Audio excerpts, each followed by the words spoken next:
Buhay ay siya hanggang nakangiti, at ikaw ay ang lupang sinusuyo ng bituin. Di mo man silip ang langit, di mo man silip, ito'y nandirito pa rin. Ang lahat ay may katapusan.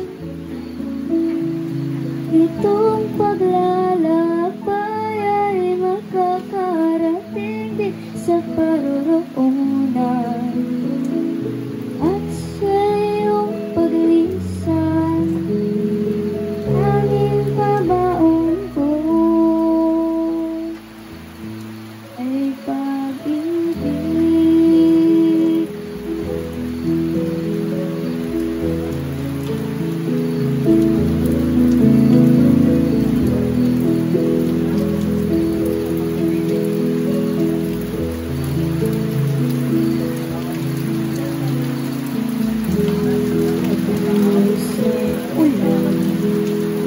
Haplos ng hangin,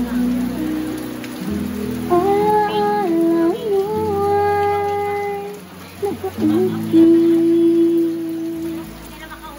na pisngi.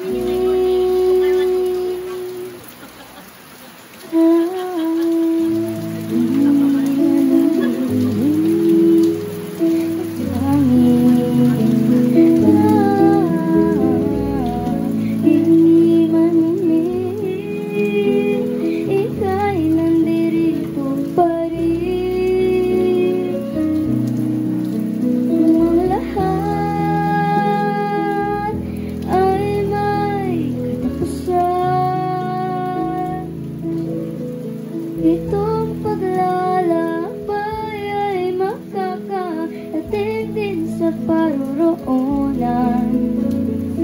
At sa iyong paglisan, ang tanging pabaon ko ay pag-ibig.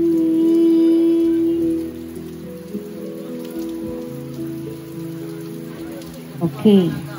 So, dedication, anang kanta para kay Lulubay. So, siguro po, prepare din ang magadason, isarauman sa asawa o manugang.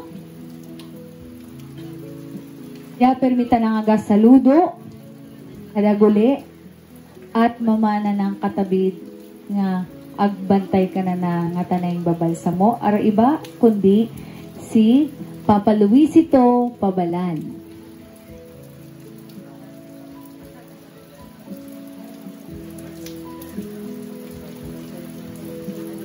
Kay Uncle Louie,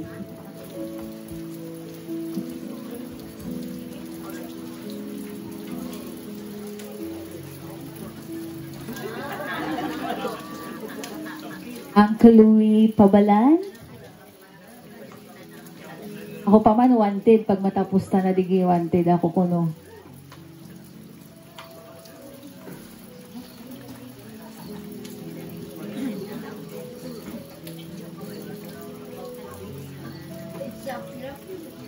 Ayan na. So, dagi po. Ang pirming sasaluduan ni Lolo. Yang Louie Pabalan. Magandang gabi po sa inyong lahat. Ako pala si Louie Pabalan, isa sa manugang na Taygunin. Ano ba akong masasabi sa kanya kundi magpasalamat na lang sa loob ng 37 taon na naging tatay ko. Kasi maaga rin kaming iniwan ng tatay ko 57 years old. So nung kawala niya, nagkaroon ulit ako ng tatay. Ito nga, si Taygunin. Taygunin, wala talaga ako masasabi. Talagang hindi ko maintindihan kung saan niya kinuha yung magic niya Yung magic niya napakabait. Hindi man lang nagalit. Kahit anong kasalanan minsan na nagawa namin, naligaw man kami ng landas, ganun pa rin. Ay guling pa rin yun. Siguro kilala naman ninyo. Kaya sa akin, the best tatay, Tay Guling. Kung sa inyo ganun din pagkakilala nyo, sana pare-pares lang tayo. Hindi na mawawala sa isipan natin si Tay Guling. Minsan nasabi ko nga kay nanay, nanay ko rin nawala 57 years old siya. So ngayon may nanay pa uli ako. Kaya nga lang, wala na ako tatawagin tatay. Tatay na malapit sa puso ko. Siya. At yung original kong tatay. Dalawa lang naman sila. Kaya sa kanya, ang pagsaludo, kaya ako sumasaludo sa kanya. Pag nakikita kami, sumasaludo ako dahil isa ako retired ng military. Yung pagsaludo, huwag niyo patugtugin, baka hindi matuloy yung pagsasalita ko. Mamaya, mapaiyak ako rito, kayo may kasalanan. Kaya ako nasaludo sa kanya kasi dati akong military. So, yung pagsasaludo, alam naman siguro ng iba na yan yung pinakamataas na respetong ibinagawad natin sa mas nakakataas sa atin. So, yun ang palagi kong iginagawad sa kanya. Siya yung pinakamataas para sa akin. So, sa kanya, maraming salamat. Maraming salamat kung nasan man siya ngayon. Bagamat ang physical na katawan niya ay nandito pa, bukas mawawala na. Hindi na natin siya makikita, pero nandiyan pa rin siya sa ating alaala na hindi natin malilimutan kahit kailan. Yes! Wow! So maraming salamat sa inyong lahat sa pagdalo at sa pagpapakinig sa mga nagsalita dito. Hindi pa naman siguro katapos, hindi pa tapos na ako yung huli, meron pa. So, salamat sa inyong lahat. Salamat tayo din. See you. Makikita pa tayo niyan. Siguro, wag muna ngayon, sa mga susunod na araw, susunod na taon pa o sa sunod na panahon. Maraming salamat sa iyo tayo din. Huling pagsaludo ko kasi sa kanya, kasaludo pa siya sa akin. Salamat sa inyo. Salamat tayo din. Maraming salamat. Siya ang timbulo ng ating wala na kalungan siya. Okay, so matamang salamat po ang kaluwi.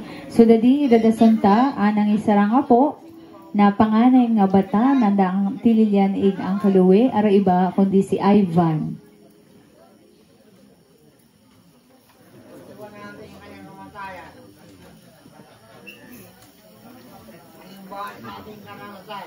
Sila yun. Siya ang simbolo ng ating larawan ng katawan. Sila yun. Sila ang simula. Magandang umaga po sa ating lahat.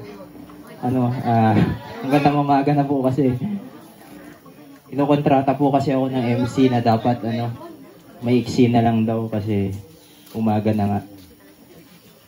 Ano ko ba umpisahan? Ito yung dilema kapag kapag nandun ka sa pinaka mga huling nasa ulihan na pila na naikwento na kasi nila halos lahat. Sabi nga ng asawa ko, huwag ka mag-alala kasi may kanya-kanya tayong, meron kayong unique na physical interaction, meron kayong unique na physical encounter ni Lolo na wala sa kanila. Hindi naman mahaba, ikukwento ko lang yung unique na nasa akin.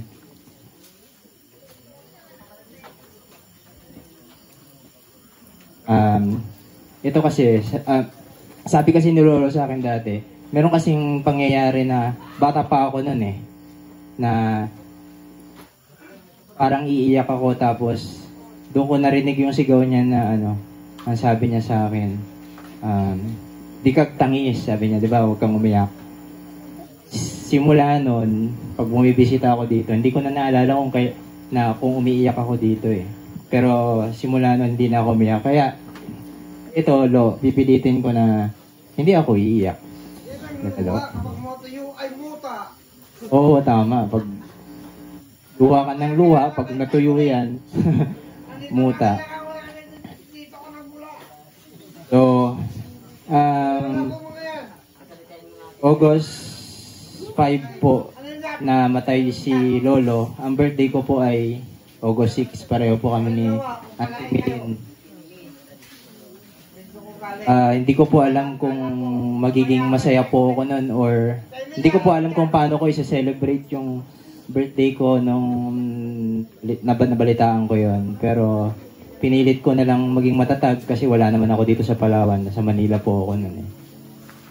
Nagbabasa lang po ako sa group chat namin. Nakikibalita lang po ako sa mga pinsan ko kung ano yung nangyayari. Tapos, ina-absorb ko lang po yun. Tumatawag po sila sa akin. Marami po silang binabalita. Marami po silang sinasabi. Anyway,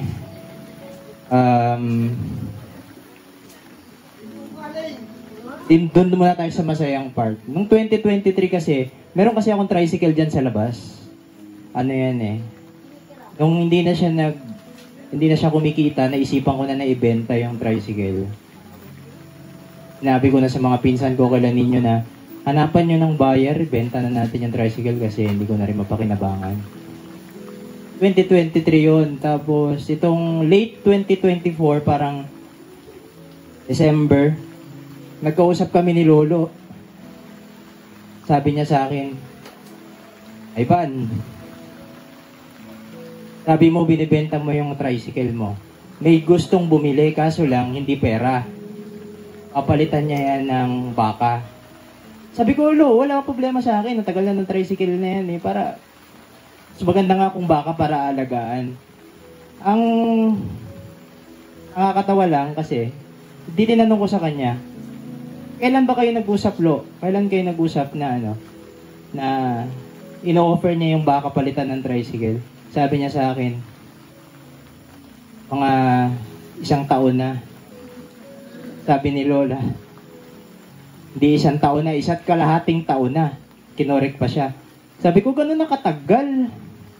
Pero alam niyo ba na naniwala ako doon? Naniwala ako kay Lolo na kahit na yun yung gano'n na katagal yung pag-uusap nila. Seryoso si Lolo na talagang mapapalitan niya ng baka. At kalahating taon, isipin mo na baka yung baka nabenta na sa iba or nakatay na. Pero hindi ako nag-alala nun eh. Ano niya talaga? Parang naniwala ako doon sa kanya. Later, ikukwento ko sa inyo kung bakit mabilis akong umasa sa sinabi ni Lolo kasi one time, tumawag na sa akin si Mama na papalitan na pala yung baka. Papalitan na yung tricycle ng baka. Nagulat ako na, uy, nagkatotoo. Tapos yung kausap ni Lolo na yon, din talaga mismo yung gustong pumalit dun sa tricycle ng